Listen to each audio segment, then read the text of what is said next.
Deductions, presented by me, Fungai Charumbira. The lecture objectives of this part 2 of the General Deductions is firstly, identify the key elements of the General Deduction formula, identify applicable case law, define General Deductions, as well as applying the General Deduction formula to the various scenarios. First of all, let's talk about the definition. General deductions are expenditure and losses incurred to the extent that they are incurred for the purposes of trade or in the production of income, except to the extent which the expenditure or losses of a capital nature. I'm sure you can see that this definition is somewhat similar to the gross income one. Hence, it will be easier for you to understand, as we have already dealt with gross income and you now understand it better. Let's start by defining expenditure or losses. So expenditure or losses can be defined as a settlement of a liability. When you settle a liability, then you have incurred an expenditure. So for example, if you buy something, it's instant, but you have a liability to settle. And when you incur that expense, then you would have settled a liability. This guidance can be found from various case law, as it is not specifically defined in the Income Tax Act. So these expenditure or losses do not have to be voluntary. They can be involuntary. They are still expenditure or losses. So you'll find that generally expenses are voluntary, whilst losses are involuntary. These expenses and losses can be in cash or otherwise. You can lose a car in an accident or something like that, which is an acceptable loss.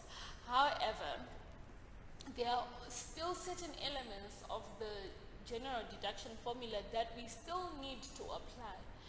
Remember, for something to be deductible or something to be included in gross income, it has to satisfy the whole definition.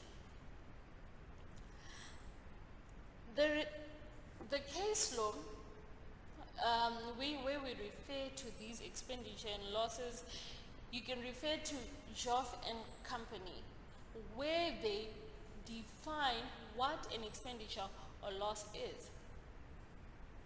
So if we go to certain expenses, a provision for bad debts, is it really an expense? What liability are you settling? What have you paid? As we look into the next part of the definition, incurred. What have you incurred? Did you even incur anything at all? When do we say we have incurred something? So as we refer back to case law as well, we are given guidance as to what incurrence means. And first of all, it means you have an unconditional liability, as well as the fact that it shouldn't be paid as such. As long as you have an unconditional liability, then you have incurred something.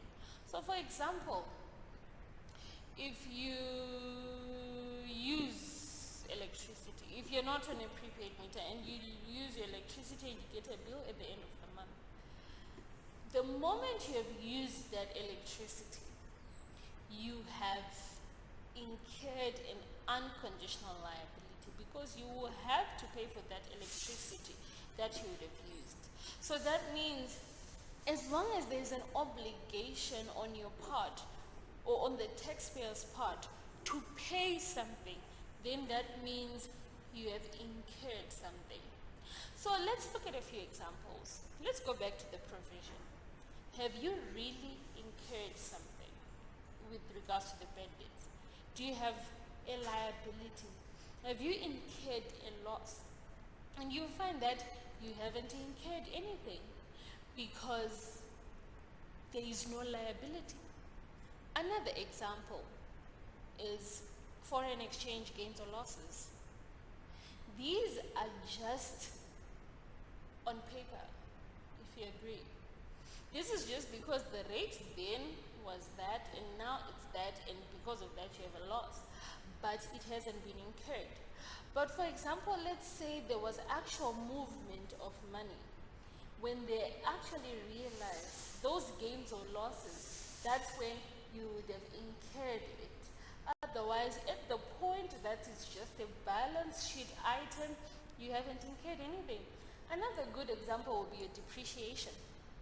Have you incurred anything on depreciation?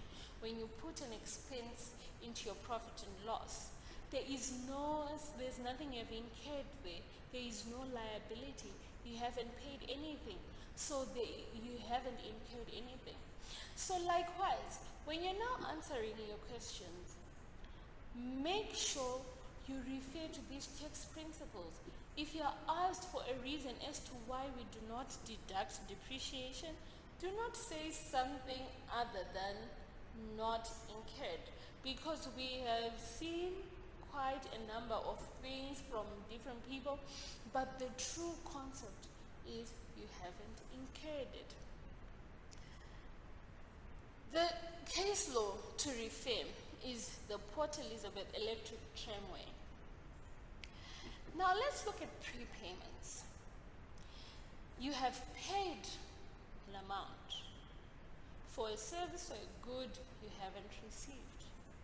Have you incurred something?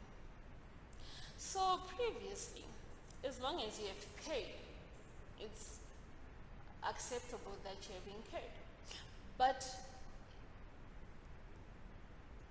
the same way, there was further clarification with regards to the revenue received in advance. There was also further clarity as to the prepayments, that you are only allowed a deduction for a prepayment when you have received the goods or services that you paid for.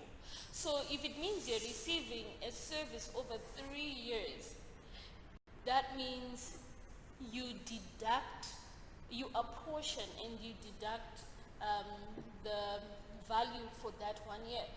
A good example would be where you buy a car and there's a warranty whereby your car gets serviced for 3 years without you paying anything. That is a good example as to if you now want to deduct, for example, that company, let's say it's Julie's or something like that. If now you have to, if they want to deduct the cost of those services that they've given you, because you find that the amount for those services is included in the cost of the car, they will only be able to deduct the amount for the service that they have given you only. So that is with regards to incurred. You should do various questions which are testing this principle. This will help you to understand incurred better in the various transactions which can come up, which then define incurred. The next part of our definition is for the purposes of trade and in the production of income. So for something to be deductible, in addition to everything that we have discussed, it has to be either for the purposes of trade or in the production of income. So I'll give you an example. Let's say the owner of a company decides to pay his parents' medical aid using the company's funds. You can agree that that expense is not for the purposes of trade. Hence, with regards to the general deduction formula, it will not be deductible. So the amount has to be voluntarily spent for trade and a necessary concomitant of the business. ask yourself, is this cost necessary for the business or not? If it is necessary, and even if it's involuntarily spent, then it is for the purposes of trade. So these include salaries or anything that you give to your employee, because these are staff costs to you. They are for the purposes of trade. They are for the production of income. Hence, they will be allowed as deductions. However, from case law, there is further guidance which is given that if you incur costs in your capacity as a lawbreaker, these will not be deductible because they are not a necessary concomitant of your trade. It is not acceptable that as part of your trade you should be raking in fines and penalties. So these should not be deductible. Some of the cases that show us for the purposes of trade and in the production of income is as well the Port Elizabeth Electric Tramway. Again, in the same way as accruals of a capital nature are not generally subject to income tax, expenditure and losses to the extent that they are of a capital nature are also not deductible from income. So if you buy a building, if you buy a car, if you buy a laptop, those are expenses of a capital nature and will not be deductible. How do we then decide that this is of a capital nature and this is not of a capital nature? There is one main thing that we refer to, the benefit arising from this expense. If that expenditure we have incurred results in an enduring benefit, that means it's of a capital nature. Like the examples that I gave, the car, you're going to get an enduring benefit from it for like 5 years or something. The laptop, you get enduring benefit from it. The building, the land, all these things you get enduring benefit from. Unlike if you buy trading stock. This trading stock will be sold very soon and there is no enduring benefit that is arising from it. And you can still refer to the Visa case, which refers to the tree and fruit. If you buy a building, it is a tree. We are going to use the building to make fruits. So this is the thought process that you should have. And remember, like I said, all these elements should be satisfied for the deduction to be allowed. Let's look at an example. On 1 August 2014, Mercado borrowed 2 million at 8% per annum from a local bank. And on the same date, lent the full amount to Shwe, their subsidiary, at 10% per annum to finance the construction of the factory building. The capital of the loan will be repaid in 2024. Now, let's look at Mercado first. Mercado borrowed 2 million at 8% per annum. So the amount itself, the loan amount of 2 million is of a capital nature because it is giving us an enduring benefit for 10 years up until 2024. Now, the 8% interest. The question is, should we deduct it or not? Is it of a capital nature or of a revenue nature?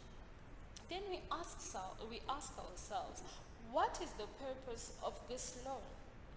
And we realize this loan was given to their subsidiary at a higher rate, at 10% when they borrowed at 8%.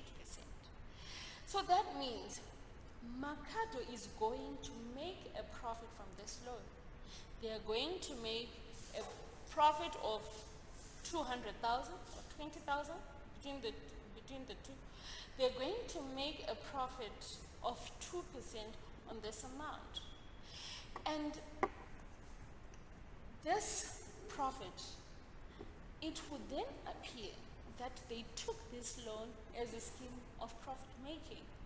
And because of that, the interest becomes revenue in nature, which then becomes deductible. Another interesting side of it is, was this interest expense in the production of income? And we tell ourselves yes. They relent this loan at 10%, and because of that, they have produced income of an extra 2% on the 2 million. So that means this 8% interest is very much deductible. The 10% interest is, of course, gross income. Interest received, it meets the gross income definition. An amount, yes. Received or accrued, yes. At the time that they agree, if they agree that you pay per annum, that's when it becomes, even if they don't pay, it would have accrued to them. From a source within Zimbabwe, yes. Not of a capital nature. So it also meets the gross income definition. That means it will be included in gross income. Let's look at Shweshwe now. Shweshwe got a loan from its parent company to construct a factory building. If we look at the factory building, it will create an enduring benefit for Shweshwe. That means the interest is of a capital nature because they're using it to get something with an enduring benefit. That means it's of a capital nature, which will not be deductible. So this is a thought process that you need to.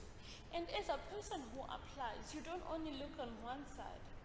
And as a critical thinker, you then don't go on the whole definition. And you're like, oh, there's an expense. There are all those things. You zero in on the issue. You can see that the issue here is whether it's of a capital nature and whether it is in the production of income.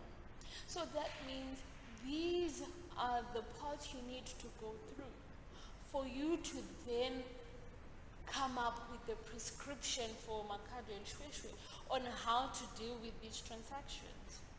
So ladies and gentlemen, this is the end of the gross income in general deduction. It is a fairly simple topic. However, it is the backbone of your income tax.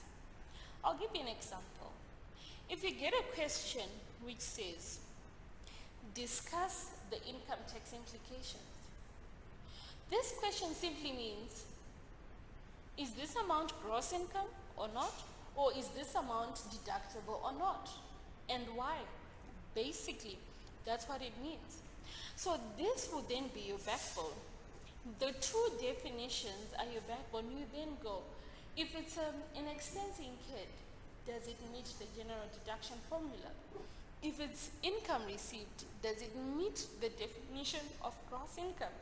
So you need to make sure that you understand these two concepts as they are the backbone of your income tax. Without understanding these, you will not understand. So now go forward, go to your module and do more questions. Read the material that is in the module to cement your understanding.